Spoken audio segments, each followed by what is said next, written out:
Role तुम्ही गेले 2 दिवस आला नाही, त्यामुळे चर्चा आहे की तुम्ही नाराज आहात. काय तुमची प्रतिक्रिया आहे? माझ्या चेहऱ्यावरून तुम्हाला नाराज वाटतंय का? हो. मी 2 दिवस श्री संत बाळूमामांच्या मेंढराकडे गेलो होतो, त्यामुळे मला इकडे यायला वेळ लागला आणि आज मी इकडे आलोय. म्हटलं तुमच्याशी पहिल्यांदा बोलावं. मी भारतीय जनता पार्टीचा एक सर्वसामान्य कार्यकर्ता आहे.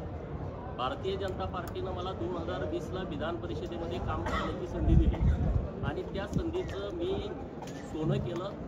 या महाराष्ट्रातील सर्वसामान्य लोकांचे अनेक प्रश्न मी विधान परिषदेमध्ये लावून धरले.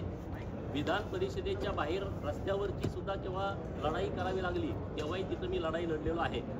नंतर मला पक्षानं विधानसभेची जत विधानसभा मतदारसंघामधून उमेदवारी दिली. माझा मतदारसंघ हा सांगली जिल्ह्यातील खानापूर मतदारसंघ आहे. आटपाडी तालुक्यात माझं पडळकरवाडी नावाचं गाव आहे. परंतु माझा मतदारसंघ सोडून भारतीय जनता पार्टीनं जत विधानसभा मतदारसंघामध्ये मला उमेदवारी दिली. तिथल्या जनतेनं भरघोस मतदान देऊन महायुतीच्या सर्व कार्यकर्त्यांनी काम करून मला जवळपास 40,000 मताच्या फरकाने विधानसभेमध्ये पाठवलेलं आहे. आता मी नाराज असायचा प्रश्न नाही, परंतु मी ज्या लोकांच्यासाठी काम केलं त्या लोकांच्या भावना होत्या की मला मंत्रिपद मिळावं. परंतु पार्टीनं जो निर्णय घेतलेला आहे तो निर्णय मला मान्य आहे. मी इथून पुढं महाराष्ट्रातील धनगर समाजाच्या आरक्षणाचा प्रश्न, Bahujan Samaj, OBC, minor OBC, भटके विमुक्त, पालामध्ये राहणाऱ्या लोकांच्यासाठी आणि हिंदू धर्म आणि हिंदुत्वासाठी मी पूर्ण वेळ काम करणार आहे. त्यामुळं नाराजीचा कुठलाही प्रश्न असणार नाही. तुम्ही नाराज नसला तरी तुमचे कार्यकर्ते जे आहेत ते मात्र खूप नाराज आहेत. अनेक वेगवेगळ्या पोस्ट जे आहेत ते त्यांच्या माध्यमातून व्हायरल केल्या जातात. धनगरांवर अन्याय केला अशा पद्धतीच्या त्या पोस्ट आहेत. नाही, कार्यकर्त्यांच्या भावना या स्वाभाविक आहेत की धनगर समाजाला प्रतिनिधित्व मिळावं अशा कार्यकर्त्यांच्या भावना होत्या. परंतु पार्टीनं विचार करूनच निर्णय घेतला असेल. त्यामुळं कार्यकर्त्यांनाही माझी विनंती आहे की आपण पार्टीच्या सोबत कालही होतो, आजही असणार आहे आणि उद्याही असणार आहे. माननीय देवाभाऊंच्या सोबत, नरेंद्र मोदी साहेबांच्या सोबत आपण कालही होतो, आजही आहे आणि उद्याही असणार आहे.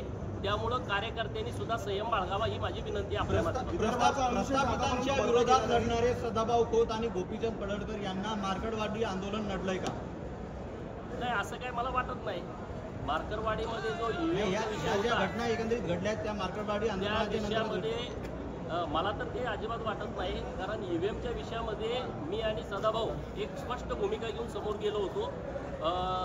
ज्या लोकांचा आक्षेप होता त्या लोकांना आव्हान आम्ही केलं होतं की तुमच्याकडे जर काही पुरावे असतील तर तुम्ही समोर आलं पाहिजे. परंतु तसं कोणी आज आलेलं दिसत नाही. नागपूरमध्ये अधिवेशन होत आहे. आजपर्यंत विदर्भाचा अनुशेष भरला गेला नाही. शेतकऱ्यांच्या शेतीमालाला भाव नाही, सोयाबीनला भाव नाही. देवाभाऊ पुन्हा आता महाराष्ट्राचे मुख्यमंत्री झालेले आहेत आणि विदर्भाचा अनुशेष भरण्यासाठी 14 ते 19 आणि नंतर 22 ते 24 मोठ्या प्रमाणामध्ये त्यांनी काम केलेलं आहे. नितीन गडकरी साहेबांच्या माध्यमातून केंद्रामध्ये नेतृत्व आहे. आता जो काही अनुशेष राहिलेला आहे तो निश्चितपणे येत्या 5 वर्षामध्ये पूर्णपणे भरून निघेल आणि विदर्भातील गावगाड्याच्या ज्या अपेक्षा आहेत त्या निश्चितपणे पूर्ण होतील. मंत्रिमंडळाच्या विस्तारापूर्वी तुमच्याशी चर्चा झाली होती का? स्थान मिळावं यावर काही आश्वासन मिळालं होतं का? हे बघा, आता हा काही विषय फार महत्त्वाचा आहे असं मला वाटत नाही. त्यामुळं त्याच्यावरती चर्चा होणं जास्त गरजेचं आहे, असं काय त्याचा भाग नाही. भारतीय जनता पार्टीनं धनगर समाज आणि ओबीसीवर अन्याय केला असं वाटत नाही का तुम्हाला? नाही, असं काही नाही आहे. आता जवळपास 12 का 13 ओबीसीचे मिनिस्टर आता सरकारमध्ये आहेत. त्यामुळं काय ज्या काही गोष्टी राहिल्या असतील समजा तर त्यानंतर पूर्ण करतील.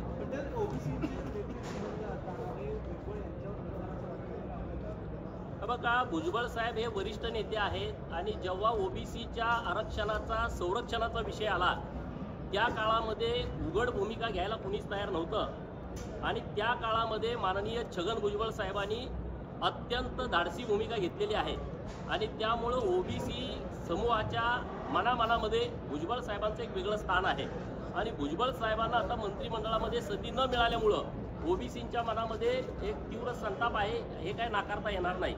परंतु तो माझ्या पक्षाचा विषय नसल्यामुळं आणि भुजबळ साहेब हे खूप वरिष्ठ नेते आहेत, त्यांच्यावरती मी काय कमेंट करावं इतकी माझी उंची आहे असं मला वाटत नाही. पडळकर साहेब, आपण बघतोय तुमचे सहकारी राहिलेले राम शिंदे यांची सभापतीपदी निवड, एकंदरीत परिषदेच्या सभापती निवड निश्चित झाली आहे. आपली प्रतिक्रिया? चांगली गोष्ट आहे. मी भारतीय जनता पार्टीचं, महायुतीचं मनापासून आभार व्यक्त करतो की विधिमंडळामधली वरिष्ठ जी पोस्ट आहे त्या पोस्टवरती माननीय राम शिंदे सरांना संधी मिळते, ही आमच्यासाठी अभिमानाची बाब आहे. मी परत एकदा महायुतीच्या सर्व नेत्यांचं, माननीय देवेंद्र फडणवीस साहेबांचं, नरेंद्र मोदी साहेब, अमित शहा साहेब, JP नड्डा साहेब आणि चंद्रशेखर बावनकुळे साहेब आणि जे महायुतीतले नेते आहेत माननीय एकनाथ शिंदे साहेब यांचं मनापासून आभार व्यक्त करतो. गेले 2-3 दिवस परिषदेतून सभेत तुम्ही आला आहात आणि एकंदरीत सभागृह दोघांनाही मंत्रिपदाची आशा होती, तुम्हाला दोघांनाही मंत्रिपद व्हायचं. नेमकं असं काय घडलं की मंत्रिपदावर? अरे बाबा नो, आता काय एवढी चिंता करताय? मी 42चा आहे, अजून बरीच वेळ आहे, चिंता करू नका.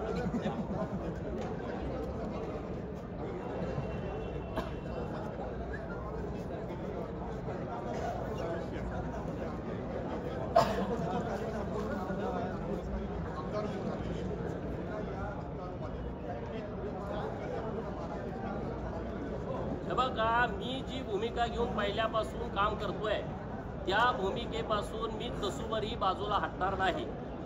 गावगाड्यातल्या कुठल्याही जनतेचा विषय, कोणत्याही लोकांचा प्रश्न माझ्याकडे आला तर मी सत्ताधारी पक्षातला आमदार असल्या कारणानं मी सभागृहामध्ये आवाज उठवेन.